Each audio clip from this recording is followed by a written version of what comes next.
Students, आज गणित की क्लास में आप संख्याओं का अभाज्य गुणनखंड करना सीखेंगे। प्रश्नावली 1.2। प्रश्न नंबर 1, निम्नलिखित संख्याओं को अभाज्य गुणनखंडों के गुणनफल के रूप में व्यक्त कीजिए। पहला सवाल है 140। तो हम सबसे पहले 140 के अभाज्य गुणनखंड अर्थात प्राइम फैक्टर निकालेंगे। 140 आपकी 2 से विभाज्य है, तो 2 से सर्वप्रथम काटेंगे। 2 सत्ते 14 और 0 आया अर्थात 70। पुनः 2 से विभाज्य है, 2 से काटेंगे द्वितीयांश 6 दो पंचे 10 35। 35 आपकी 5 से विभाज्य है, 5 सते 35 और 7 को 7 से काट देंगे, 7 एक 7। इस तरह से 140 के अभाज्य गुणनखंड प्राप्त हुए। 2 गुणे 2 गुणे 5 गुणे 7 अर्थात इन्हें हम इस प्रकार से भी लिख सकते हैं 2 के घाते 2 गुणे 5 गुणे 7। इस तरह 140 के अभाज्य गुणनखंड इस प्रकार से लिखे जा सकते हैं। 156। तो जैसा कि अभी आपको 140 के अभाज्य गुणनखंड बताए गए, ठीक उसी प्रकार से हम 156 के भी अभाज्य गुणनखंड ज्ञात करेंगे। तो जिस संख्या की इकाई अंक में या अंत में 2, 4, 6, 8 या 0 आते हैं वो संख्या 2 से विभाज्य होती है। 156 के अंत में 6 है, अतः हम सर्वप्रथम इसे 2 से विभाजित करेंगे। 2 सत्ते 14 2 अट्ठे 16 अर्थात 78 आएगा। अब इसकी इकाई के में पुनः 8 है, तो फिर 2 से काटेंगे। द्वितीयांश है, 2 नाम 18 39। अब ये संख्या 2 से विभाज्य नहीं है क्योंकि इसकी इकाई अंक में 9 है।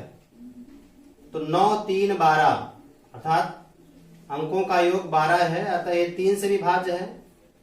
हम 3 से इसे काटेंगे। 3 एक 3 3 तिया 9 13 3 39 और 13 एक अभाज्य संख्या है, इसलिए इसे 13 से ही काटेंगे।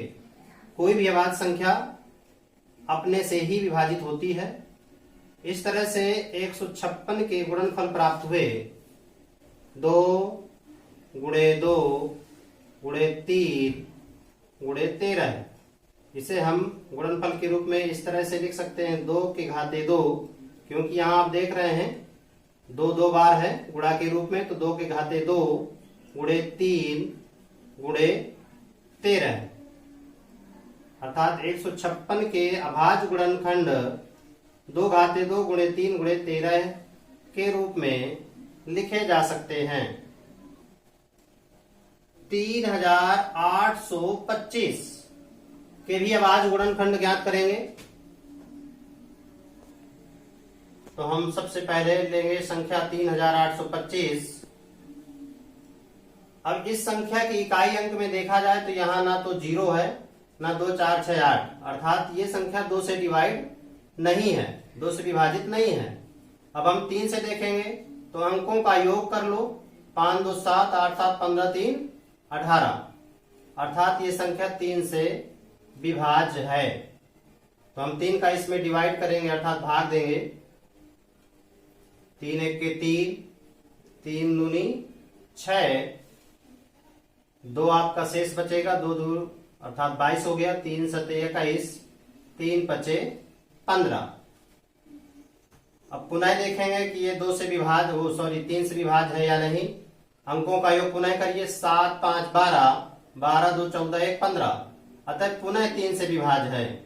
यदि अंकों का योग 3 से विभाज्य हो जाए तो समझ लीजिए वो संख्या 3 से अवश्य विभाज्य होगी। तो 3 चौको 12 3 दूनी 6 और 3 पचे 15।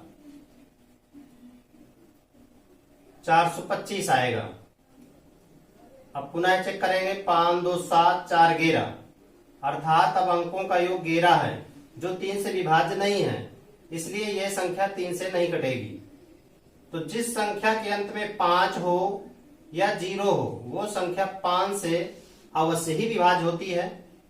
तो हम 5 से काटेंगे, 5 8 है 40, 2 शेष आएगा, अंक उतारेंगे 5 5 5 25, पुनः 5 से कटेगी, 5 1 5 5 7 35, 17 पना 85।